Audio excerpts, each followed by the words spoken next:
शांत हो जाइए। देखिए इधर, पिछले क्लास में आप एक हेडिंग डाले हुए हैं, relation between normality and molarity. ये हेडिंग पढ़ा हुआ है क्या? जो नहीं डाले हैं हेडिंग डालिए और आगे बढ़िए। Relation between molarity and normality.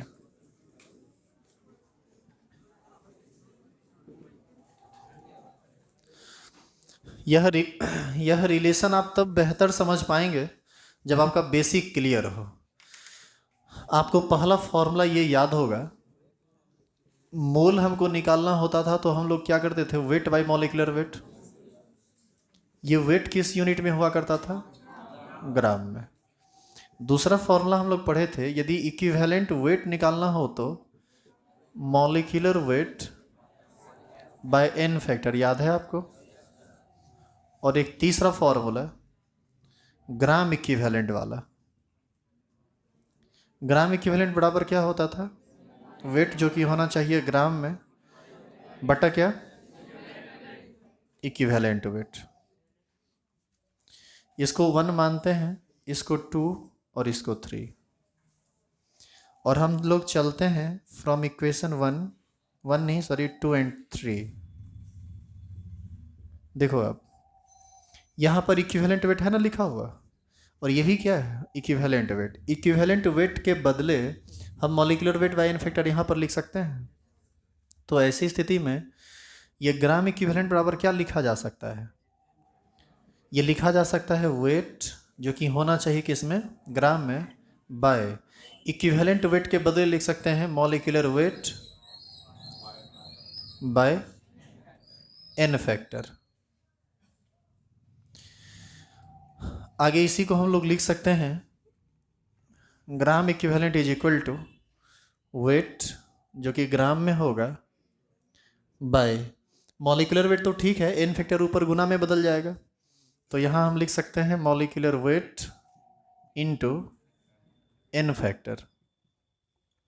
Wait बटा molecular weight from equation 1, weight by molecular weight is mole, then gram equivalent is equal to mole into n factor. If n factor is 1, then gram equivalent is equal to mole. दोनों chemical unit तब आपस में बराबर हो जाता है जब solute के एन फैक्टर का वैल्यू या सब्सटेंस के एन फैक्टर का वैल्यू 1 हो। जैसे NaOH, NaCl, HCl, HNO3, KCl, LICL, AgCl, AgBr, यह सब टूटेगा ना तो केटायन पर एक पॉजिटिव चार्ज आएगा और एनायन पर एक निगेटिव चार्ज आएगा। एक पॉजिटिव आया एक निगेटिव आया तो उसका एन फैक्टर 1 होगा।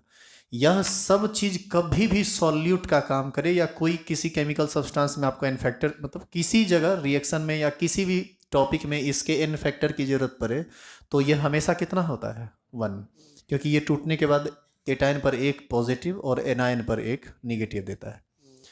तो ये संबंध हम लोग पढ़ रहे हैं मोलरिटी और नॉर्मलिटी में, जबकि अभी जो रिलेशन हमको मिला है वह मिला है ग्राम इक्विवेलेंट और मोल में। यदि हम सब्सटेंस के मोल को एन फैक्टर से मल्टीप्लाई कर दें तो हमको क्या मिल जाता है? Gram equivalent. अब यही मेन इक्वेशन है जो आपको बताएगा कि नॉर्मलिटी और मोलरिटी में क्या संबंध होता है। पहले आप यहाँ तक उतारिए।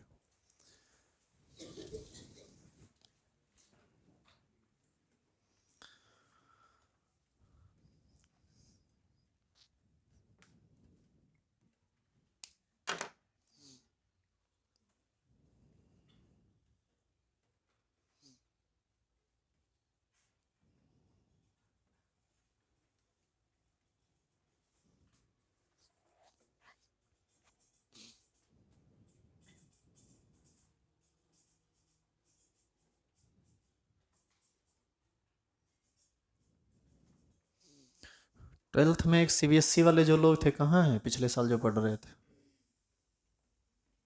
अरे जिनका सॉल्यूशन छूटा हुआ था, हाँ आप खड़े हो जाइए। आज से क्लास नहीं स्टार्ट है, कल तो सब लोग बैठा था। हाँ जाते वक्त मिल लीजिएगा आप, आपका क्लास स्टार्ट हो रहा है।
तो यहाँ से आगे हम लोग लिखेंगे again,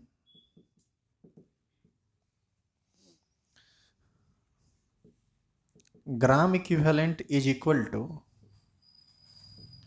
N factor into mole. Actual में यही वाला रिलेशन हम यहाँ लिख दिए हैं, एन फैक्टर खाली यहाँ पहले लिखा गया है, कोई फर्क नहीं पड़ता है, बात तो वही है।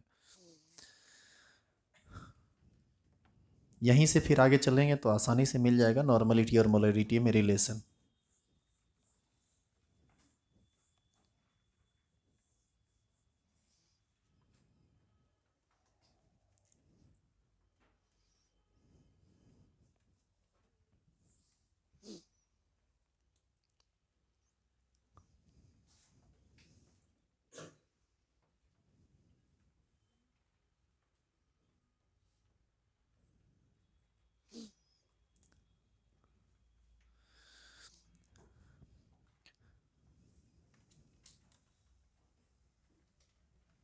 शुरू करें आगे बताना क्या?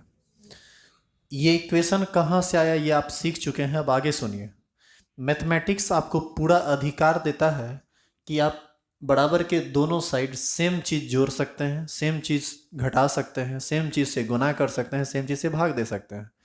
आप क्या कीजिए, इसके दोनों तरफ वॉल्यूम से भाग दे दीजिए, वॉल्यूम से डिवाइड कर दीजिए। मतलब आप इसको लिखिए ग्राम इक्विवेलेंट बाय वॉल्यूम, किस यूनिट में? लीटर्स में। और यहाँ पर आप लिख दीजिए n factor into mole. Whole बट्टा करेंगे तो भी या सिर्फ इसका बट्टा करें तो भी, चूंकि ये गुना में है तो कोई फर्क नहीं पड़ता है, प्लस माइनस में रहता तो बहुत ज़्यादा फर्क पड़ जाता है, फिर गलत हो जाता, वो फर्क क्या पड़ता, गलत हो जाता। यहाँ हम लोग क्या लिखते हैं? लीटर। तो दोनों तरफ किस चीज़ से हम डिवाइड किए हैं? वॉल्यूम से। ये एक्चुअल में volume of solution in litre है। आप याद कीजिए, ग्राम इक्विवेलेंट बाई वॉल्यूम, देखिए ये वॉल्यूम से वॉल्यूम फिर कट जाएगा तो बात तो वही रहेगा, लेकिन काटने के लिए ऐसा नहीं किया गया है। Gram equivalent by volume in litre, यही ना होता है नॉर्मलिटी। तो हम इसको लिख सकते हैं normality n factor into number of mole by volume, यही क्या होता है?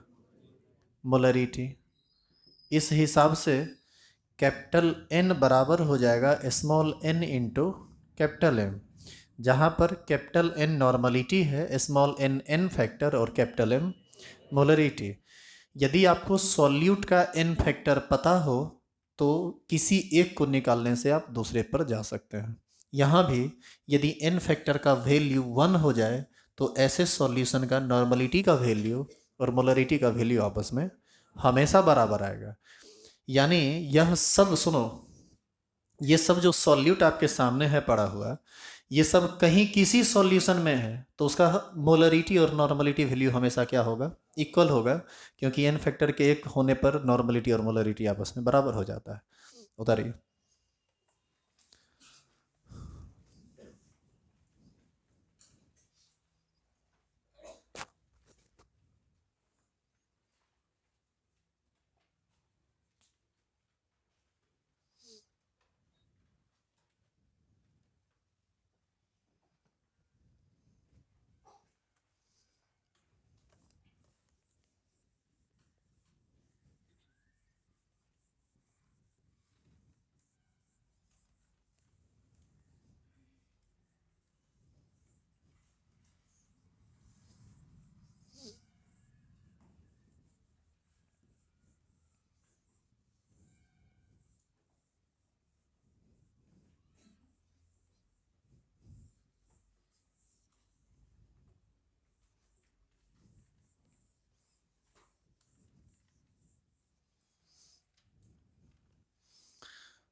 यहाँ से आगे भी लिखना है। हम लिखेंगे if n factor of solute is equal to 1 then normality is equal to molarity.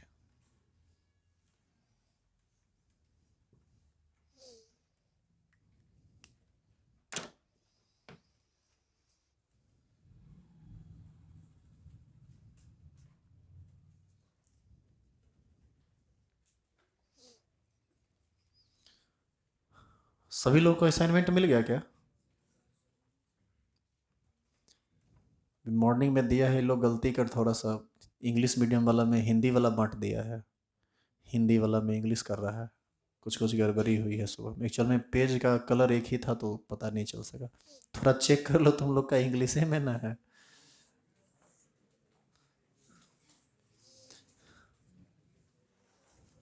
लिखिए, क्वेश्चन लिखिए। तो यदि हिंदी में गलती से पड़ गया हो तो ऑफिस जाके बदलवा लेंगे।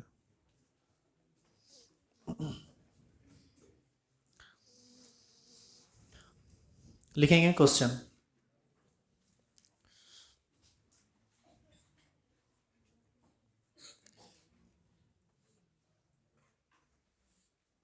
लिखिए 500 मिलीग्राम mg, 500 मिलीग्राम, ऐसे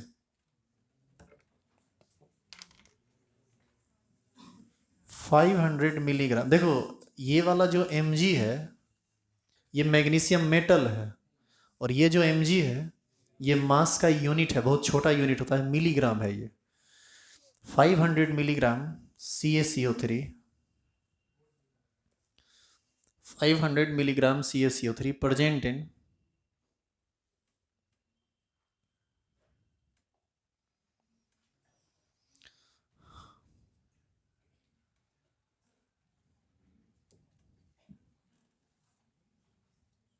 10 to the power 4 millimeter cube of solution, 10 to the power 4 millimeter cube of solution. Calculate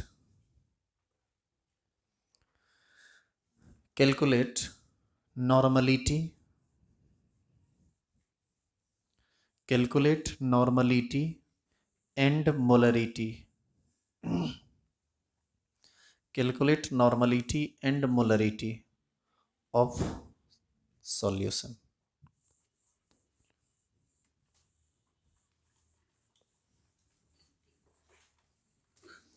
दोनों चीज़ नहीं निकालना है, पहले एक चीज़ निकाल लीजिए, फॉर्मूला से दूसरा अपने निकालिएगा, अलग अलग जो थियोरी बताया गया उससे नहीं निकालना है।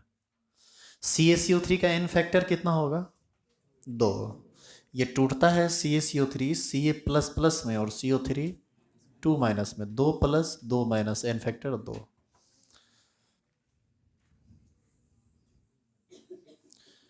कोशिश ईमानदारी से कीजिए, क्वेश्चन आपसे बनेगा, लेकिन धरफराना नहीं तो गलती कर बैठेंगे आप। सब चीज़ को थोड़ा बारीकी से लीजिए, क्योंकि फॉर्मूला बेसिस क्वेश्चन नहीं है ये। देखिए जो लोग उलझे हुए हैं, 500 मिलीग्राम CaCO3 बराबर होगा 500/1000 ग्राम CaCO3। देख लेते हैं, तो ये कितना आ जाएगा? 0.5 ग्राम CaCO3। और ग्राम से काम चलेगा नहीं, आपको इसको बदलना पड़ेगा किस में? मोल में या ग्राम इक्विवेलेंट में। अरे नॉर्मलिटी निकालोगे तो मोल चाहिए, और नॉर्मलिटी निकालोगे तो ग्राम इक्विवेलेंट चाहिए। चलो ठीक है, हम लिख देते हैं 0.5/50 ग्राम इक्विवेलेंट। हमको सॉल्यूट का ग्राम इक्विवेलेंट पता चल गया। अब देखो, अब चाहिए वॉल्यूम ऑफ सॉल्यूशन। दिया हुआ कितना है? 10⁴ मिलीमीटर क्यूब, यही ना दिया हुआ है। आपको यहाँ पर किस चीज़ से डिवाइड करना है, कैसे बदलना है, ये आपको समझ में आना चाहिए। आप याद कीजिए 10⁹ मिलीमीटर क्यूब बराबर होता है 10⁻³ लीटर। आपको तो लीटर का ना ज़रूरत है, तो आप उसी संबंध को लीजिए, आप चुन के निकालिए जिसकी आपको ज़रूरत है, और इस तरह से ऑपरेट करने के लिए आना चाहिए, नहीं तो जहाँ तहाँ फंसेंगे आप। यहाँ से 1 मिलीमीटर क्यूब बराबर कितना होगा? 10⁻³ / 10⁻৯ लीटर। क्वेश्चन में दिया कितना है? 10⁻⁴। तो ये हो जाएगा 10⁻⁴ mm³ is equal to 10⁻³ / 10⁻9 into 10⁻⁴। 4×3=7 हो जाएगा, इतने लीटर होगा। तो ये आपको वॉल्यूम लीटर में आ गया कितना? 1/100। बोलिए 1/10⁻² होगा ना, तो ये इतना लीटर आ गया। नॉर्मलिटी निकालने के लिए नंबर ऑफ ग्राम इक्विवेलेंट ऊपर चाहिए और volume of solution in litre नीचे चाहिए, वो आपको मिला हुआ है। ये है 0.5/50/1/100। इसी को हम लिख सकते हैं 0.5 इंटू 100/50।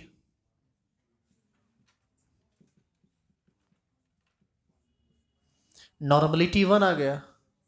नॉर्मलिटी 1 आ गया तो मोलरिटी तो एन फैक्टर से निकल जाएगा। इसका जो दूसरा पार्ट है क्वेश्चन का वो यहाँ हम लिख देते हैं, normality is equal to NM। यही ना अभी तुरंत पढ़े हैं। नॉर्मलिटी 1 आया है, एन फैक्टर 2 है, into molarity. Molarity is equal to half. Normality आएगा 1 और मोलरिटी आएगा हाफ। इस तरह से क्वेश्चन बनाना है। तुम लोग को ये पता नहीं था मिलीग्राम को ग्राम में बदलना नहीं आता है क्या? लिख लीजिए कहीं, इस सब में मत फंसिए आप, नाम गिनाइएगा क्या?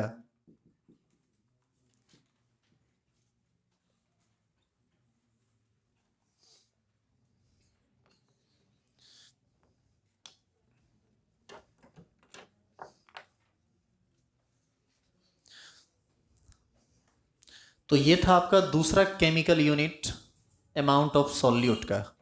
अब तीसरा केमिकल यूनिट स्टार्ट होगा जिसका नाम है मोललिटी।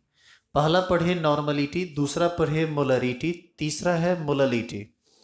अभी जो खत्म हुआ है यूनिट मोलरिटी, पूरे केमिस्ट्री में इसकी ज़रूरत पड़ती है, पूरे फिजिकल केमिस्ट्री में, मतलब पूरे केमिस्ट्री के लिए ये इम्पोर्टेंट। और अब जो यूनिट शुरू हो रहा है मोललिटी, इसकी ज़रूरत सिर्फ और सिर्फ इसी चैप्टर में पढ़ेगा, यानी सॉल्यूशन चैप्टर में पढ़ेगा। जितना भी रूल है वह सारा का सारा मोललिटी से संबंधित है। इसीलिए इस चैप्टर को समझने के लिए यह टॉपिक बहुत ज़्यादा जरूरी है। स्टार लगाइए, हेडिंग डालिए। तीसरा नंबर, थोड़ा नाम मिलता जुलता है, कंफ्यूज्ड मत होइएगा। एक था मोलरिटी और ये क्या है? मोललिटी। उसको हम कैपिटल M से सूचित करते थे, इसको हम लोग स्मॉल m से सूचित करते हैं। यदि आप यहाँ तक लिख चुके हैं तो आगे इसका डेफिनेशन पहले लिखिए, फिर देखेंगे इसको। इस क्वेश्चन में कहीं किसी को दिक्कत भी है? देखिए, कहीं दिक्कत हो तो आप बेहिचक पूछा कीजिए, दिक्कत नहीं है तो कोई बात नहीं, तो अच्छी बात है। डिफाइन कीजिए number of moles of solute. गौर कर रहे हो, जब जब केमिकल बात होता है तो हम ग्राम किलोग्राम का बात नहीं करते हैं, या तो मोल का बात करते हैं या फिर ग्राम इक्विवेलेंट का बात करते हैं। इसीलिए हम बेसिक में बोले थे कि तुमको हर हाल में ग्राम को मोल में बदलना, ग्राम को ग्राम इक्विवेलेंट में बदलना, ये सब आना चाहिए, नहीं तो आप नहीं पढ़ पाएंगे केमिस्ट्री। लिखिए number of moles of solute present in, number of moles of solute present in 1 kg of solvent, 1 kg of solvent is called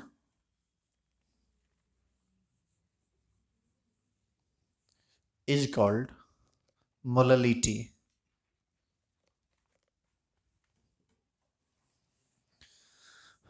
Is called molality. नीचे it is denoted by a small m.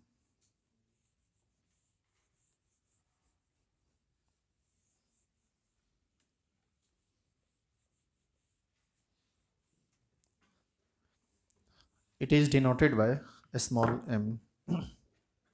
देखो, पिछला दोनों में हम 1 litre solution की बात कर रहे थे, लेकिन यहाँ पर सॉल्यूशन की बात नहीं की जा रही है। यहाँ पर 1 kg, देखो वहाँ पर सॉल्यूशन के वॉल्यूम की बात की जा रही थी, यहाँ पर दोनों के मास की बात की जा रही है। एक kg में सॉल्वेंट है और दूसरा मोल केमिकल यूनिट में सॉल्यूट है। इसका पहले फॉर्मूला लिख लीजिए, स्मॉल m यानी molality is equal to number of moles of solute by weight of solvent in kg।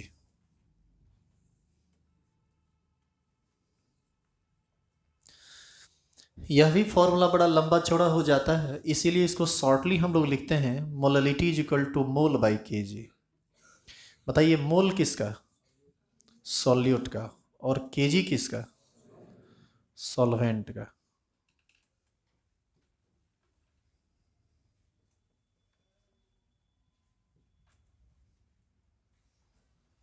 Shortly हम इसी फॉर्म में चलेंगे इसको लेकर।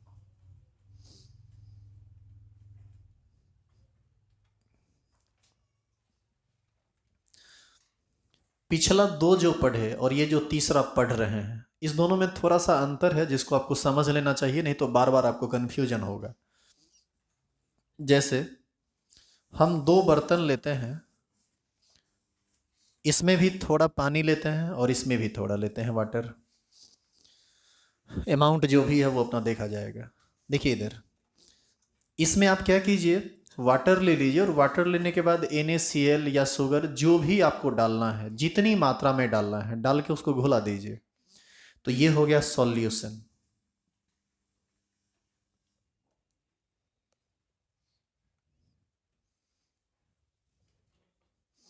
तो ये हो गया सॉल्यूशन। यदि आपको मोलरिटी चाहिए या नॉर्मलिटी चाहिए, तो ऐसी स्थिति में आपको सॉल्यूशन का टोटल वॉल्यूम चाहिए, और वो भी किस यूनिट में? लीटर में। अब आप ये बताइए कि जब आप सॉल्यूशन का वॉल्यूम कंसीडर करेंगे तो सॉल्यूशन के वॉल्यूम में तो सब चीज़ आ जाता है, सॉल्यूट भी आ जाता है और सॉल्वेंट भी आ जाता है। जैसे सिंपल सा बात है, यदि आप 1 गिलास पानी लिए हैं, अब पूरा का पूरा पानी भर देंगे तो चीनी डालिएगा तो कहाँ जाएगा वो? तो चीनी डालने के बाद थोड़ा बहुत उसका वॉल्यूम बढ़ेगा ना, मतलब बढ़ेगा ना। तो आपको जो वॉल्यूम कंसीडर करना होता है वो टोटल वॉल्यूम कंसीडर करना होता है आफ्टर एडिशन ऑफ सॉल्यूट, जब हम सॉल्यूशन के वॉल्यूम की बात करते हैं तब। लेकिन जब मोलालिटी निकालना होता है तो हम प्योर वाटर या प्योर सॉल्वेंट की बात करते हैं, और वो भी हम इसके मास की बात करते हैं, हम इसके वॉल्यूम की बात यहाँ पर नहीं करते हैं। जैसे मान लीजिए कि ये एक लिक्विड सब्सटेंस है, ये बात सही है, लेकिन फिर भी इसको तौला जा सकता है। मान लीजिए कि वाटर हम ले लिए 5 kg, 5 लीटर नहीं, 5 kg की हम बात कर रहे हैं, यानी हम सॉल्वेंट ले लिए 5 kg, और हम प्योर सॉल्वेंट का मास निकाल लेंगे या क्वेश्चन में देख लेंगे कि प्योर सॉल्वेंट का मास कितना है। उसके बाद इसमें यदि तुम कुछ मिलाते हो, जैसे चीनी मिलाते हो, मान लो तुम 5 मोल चीनी मिला दिया, तो 5 मोल चीनी जो मिला दिया तो वो चीनी क्या है? इस सॉल्यूशन का सॉल्यूट कहलाएगा वो। तो मिलाने के बाद क्या हुआ नहीं हुआ इससे मतलब नहीं है, आप कितना kg सॉल्वेंट में सॉल्यूट मिलाए हैं यह मैटर करता है।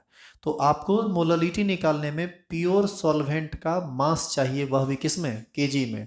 जबकि नॉर्मलिटी या मोलारिटी निकालने के लिए आपको सॉल्यूशन का वॉल्यूम चाहिए होता है, वो भी लीटर में।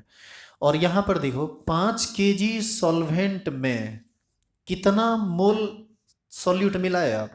5। तो 5 kg में न 5 मिलाए, यदि हम उसको गुना भाग करें तो 1 kg सॉल्वेंट को कितना हिस्सा पड़ेगा सॉल्यूट का? 1। और 1 kg सॉल्वेंट में जितना सॉल्यूट का मोल है वही कहलाता है सॉल्यूशन का मोलालिटी। यहाँ पर 1 लीटर में जितना उपस्थित है और यहाँ पर 1 kg में जितना उपस्थित है, लेकिन अंतर है, यहाँ 1 लीटर सॉल्यूशन में जो डिजॉल्व्ड सॉल्यूट है हम उसकी बात करते हैं, और यहाँ पर हम प्योर 1 kg सॉल्वेंट अलग से और उससे ऊपर से जो मिला हुआ चीज़ है, number of moles of solute, हम उसकी बात करते हैं। आई बात समझ में कि एक छोटा सा अंतर है यहाँ। यदि आप इसको नहीं समझेंगे तो हो सकता है बाद में कन्फ्यूजन में चले जाएं और आप सॉल्यूशन के केजी को कंसीडर करने लगे। नहीं, मोलालिटी में सॉल्वेंट के केजी को कंसीडर करना होता है। क्लियर है ये चीज़? इसीलिए वहाँ देखो, अब देखो 5 kg में 5 मोल प्रेजेंट है, तो 1 kg में कितना होगा? तो 5/5 होगा। आप फॉर्मूला पर रखिए, number of moles of solute total 5 है, weight of solvent in kg 5 है, 5/5 करेंगे 1 आ जाएगा। इसी में यदि हम 10 मोल मिला देते तो 10/5 हो जाता, 2 हो जाता। तो फॉर्मूला क्या है? फॉर्मूला तो सिंपल चीज़ है जिस पर हम लोग नॉर्मली काम करते हैं, कैलकुलेशन करते हैं। वैसे दिमाग लगा के काम कीजिए, कुछ नहीं है। हल्का भी ध्यान भटकेगा सीधे गायब हो जाएगा टॉपिक। यहाँ तक पहुँच चुके हैं? अब आप ये जान लीजिए कि क्वेश्चन आपको डायरेक्ट इस रूप में नहीं पूछेगा, इसमें भी क्वेश्चन कैसे पूछा जाता है और उसको सॉल्व कैसे करना है, तो इसको हम कैलकुलेशन ऑफ मोलालिटी से सीखेंगे। स्टार लगाइए, हेडिंग डालिए, कैलकुलेशन ऑफ मोलालिटी।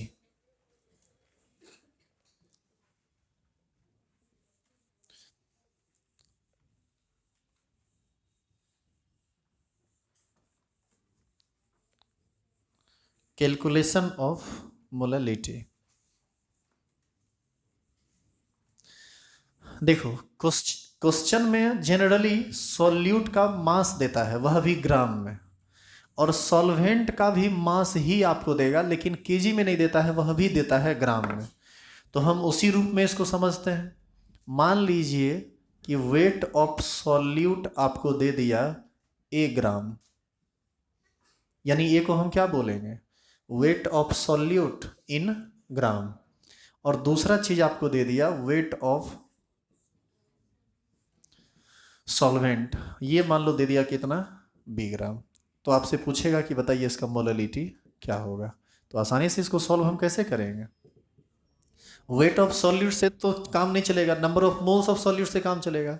तो हम क्या करेंगे, यहाँ लिखेंगे number of moles of solute. Solid का मास A ग्राम दिया है, A में यदि हम मॉलिक्यूलर वेट से भाग दे दें तो ये किस में बदल जाएगा? मोल में। और वेट ऑफ सॉल्वेंट, ये तो ठीक है, लेकिन ग्राम में दिया है, किलोग्राम में बदल लेंगे। तो ये B ग्राम दिया हुआ है, ग्राम को किलोग्राम में बदलने के लिए 1000 से डिवाइड करते हैं, तो ये इतना kg हो गया। Number of moles of solute पता चल गया, number of weight of solvent in kg पता चल गया। मोलालिटी का तो फॉर्मूला ही होता है मोल पर kg, यानी ऊपर पर टोटल मोल सॉल्यूट का और नीचे टोटल वेट सॉल्वेंट का, वो भी kg में। तो यहाँ से मोलालिटी बराबर क्या हो जाएगा? A by molecular weight of solute बट्टा B/1000। यहाँ से फाइनल फॉर्मूला M बराबर A into 1000 by B into molecular weight. पूरे चैप्टर में हमको लगता है कि 120 से 130 बार इस फॉर्मूला को तुमको लिखना पड़ेगा न्यूमेरिकल सहित। और अभी तुम याद करो या ना करो, ये सब रट्टा जाएगा, इतना ना काम होगा कि आपके दिमाग में ये हावी हो जाएगा ये फॉर्मूला। एक्चुअल में मैं इस प्रॉपर इस फॉर्मूला की बात कर रहा हूँ, क्योंकि ये पूरा का पूरा चैप्टर इसी पर आधारित है। M क्या है? Small m molality of solution. A क्या है? Wait of solute in gram. B क्या है? वेट ऑफ सॉल्वेंट इन ग्राम। ग्राम यहाँ पर ग्राम में है, मेन फॉर्मूला केजी में तो यहाँ है ना जी। आप देखिए हर जगह दो फॉर्मूला लिख रहे हैं, एक जो सबसे बेसिक है वो, और एक जो डिराइव्ड फॉर्मूला है वो। एक वो जिस प्रकार से क्वेश्चन देता है, और एक वो जो कंसेप्चुअल है। आप दोनों को ध्यान में रखिए और दोनों का यूनिट वगैरह पता हो। और वैसे भी आप क्यों कंफ्यूज हो जाते हैं, यहाँ पर आप B को चेक कीजिए ना कि B क्या है। वेट ऑफ सॉल्वेंट है B ग्राम, यानी B है weight of solvent in gram. A क्या है? वेट ऑफ सॉल्यूट इन ग्राम। जो सिंबल वहां पर दिया गया है, जिसका यूज किया गया है, उसको आप फ्रेशली यूनिट के साथ समझिए कि वो किसका किस यूनिट में है। यदि एक को आप जान रहे हैं वेट ऑफ सॉल्यूट है और ग्राम किलोग्राम नहीं समझ रहे हैं, तो आप गलती कर बैठेंगे आगे चल के। इसीलिए थोड़ा सा परफेक्शन होना चाहिए इसमें, नहीं तो जहाँ तहाँ थोड़ी बहुत गलती कर बैठेंगे आप। हालांकि धीरे धीरे ये सब सही हो जाता है, उसके लिए टेंशन नहीं है, याद हो जाएगा धीरे धीरे तुमको ये सब।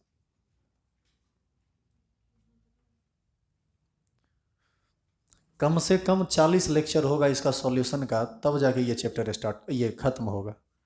स्टार्ट नहीं, ख़त्म होगा। तो एक्चुअल में बहुत बड़ा चैप्टर है ये सॉल्यूशन, बहुत बड़ा है।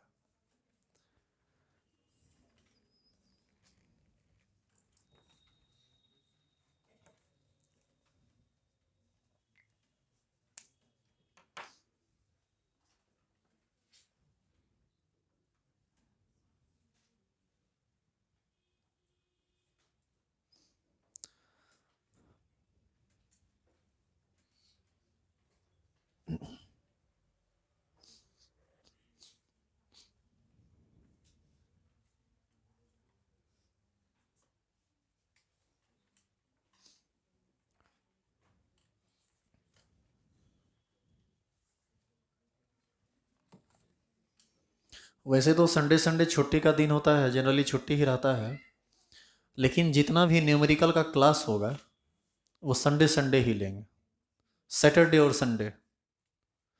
क्योंकि सैटरडे संडे में कुछ लोगों को, देखो न्यूमेरिकल कुछ लोगों को ना फालतू लगता है, या फिर उसे भागते हैं, वो बनाना नहीं चाहते हैं। इस वजह से जनरली हम देखते हैं कि सैटरडे संडे सब का जब क्लास अनाउंस होता है तो जनरली क्लास में लोग भी कम रहते हैं, क्योंकि उससे मतलब थोड़ा कम है। हमको लगता है ऐसा कि मतलब आपको कम नहीं रहना चाहिए, न्यूमेरिकल में ज़्यादा इंटरेस्ट होना चाहिए। यदि आप थ्योरी अच्छा से पढ़ें और न्यूमेरिकल आपसे खुद से बनता है तो आपको एक बेचैनी रहेगा क्लास करने का। क्वेश्चन बना नहीं, थ्योरी समझे नहीं, थ्योरी समझेंगे नहीं तो क्वेश्चन बनेगा नहीं। उसके बाद धीरे धीरे आपको लगेगा कि फालतू सब्जेक्ट है, उसके बाद धीरे धीरे पढ़ाइए फालतू लगने लगेगा, कुछ दिन के बाद लगेगा कि आप ही फालतू हैं।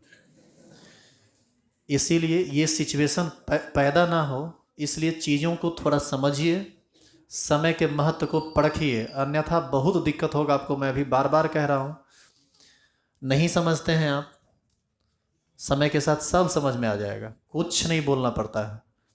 लिखिए क्वेश्चन एक। क्वेश्चन लिखेंगे क्या? क्वेश्चन असाइनमेंट सब देना शुरू करें क्या? लाई तो एक असाइनमेंट, क्वेश्चन अभी रहने दीजिए। आज तो होमवर्क आपको कुछ ज़्यादा ही लंबा तगड़ा मिल जाएगा, क्योंकि काम बहुत हुआ था और असाइनमेंट मिलने में थोड़ी सी देर हुई है। जो लोग ऑनलाइन क्लास करेंगे पहले असाइनमेंट मंगा लेंगे पीडीएफ के रूप में। पहले आप इस असाइनमेंट को समझिए, पहले जो आपको मिला है आज, इसमें पूरा का पूरा न्यूमेरिकल ही है, दूसरा कुछ नहीं है। पहला जो पार्ट है इसका, पेज नंबर 1 में बेसिक कंसेप्ट पर आधारित टोटल 15 न्यूमेरिकल है। ये 15 न्यूमेरिकल में सभी लोग सिर्फ वही काम कर सकते हैं जो यहाँ 11th पढ़े हैं, जिनका बेसिक अच्छा है। नहीं तो इस 15 में 2-4 को क्वेश्चन 5 को बनेगा आपसे, बाद बाकी नहीं बनेगा। लेकिन जो लोग 12th से ज्वाइन किए हैं वो लोग, सभी लोग नॉर्मलिटी से काम करना शुरू करेंगे तो आपको दिक्कत नहीं होगा। तो आपका काम है, बेसिक कंसेप्ट भी हम कंसीडर कर लेते हैं। यदि आपको इच्छा होगा तो पूछ लीजिएगा, संडे को एक्स्ट्रा क्लास रहेगा, वो हम अनाउंस कर देंगे। हालांकि इस संडे को थोड़ा हम डिस्टर्ब रहेंगे, टाइम नहीं रहेगा चूँकि काम है बहुत ज़्यादा। तो इस संडे नहीं होगा तो अगले संडे देख लेंगे, या फिर सैटरडे को देख लेंगे, या किसी भी वर्किंग डे में भी देख लेंगे, कोई दिक्कत नहीं है इसके लिए। क्वेश्चन बेसिक कंसेप्ट 1 से लेकर 15 तक, नॉर्मलिटी का 16 से 23 तक, मोलरिटी का 24 से 35 तक, और मोललिटी का 36 से 41 तक, यानी 1 to 41। क्वेश्चन नंबर 1 से लेकर पूरा 41 तक टोटल बनाना है आपको। और सुनिए, न्यूमेरिकल का क्या करोगे, ये इसी कॉपी में बनाओगे? थ्योरी वाला कॉपी में, उसके लिए साइड से वो रफ कॉपी ले लोगे? हमारे ख्याल से एक साइड से रफ कॉपी ले लीजिए, थोड़ा ज़्यादा बेहतर होगा। इसलिए मैं ये कह रहा हूँ कि थ्योरी पढ़ रहे हैं तो हम पढ़ा रहे हैं, तो इसमें आपको कटने उठने का कोई ज़रूरत पड़ेगा नहीं। लेकिन जब न्यूमेरिकल आप बनाइएगा तो उसमें काफ़ी परेशानी होगी, चूँकि न्यूमेरिकल भी थोड़ा हार्ड है। पहले नॉर्मल है, फिर धीरे धीरे हार्ड मिलेगा। तो आप लोग एक काम कीजिए, सभी लोग अलग से एक रफ कॉपी ले लीजिए, जो ज़्यादा क्वालिटी का नहीं हो, मैटर नहीं करता। थ्योरी वाला कॉपी थोड़ा ढंग का होना चाहिए, बाद बाकी लिखो फेंको वाला ले लेना। कॉपी मिलता है ना, सम पापड़ी खाने वाला रहे, तो वो वाला ले लेना।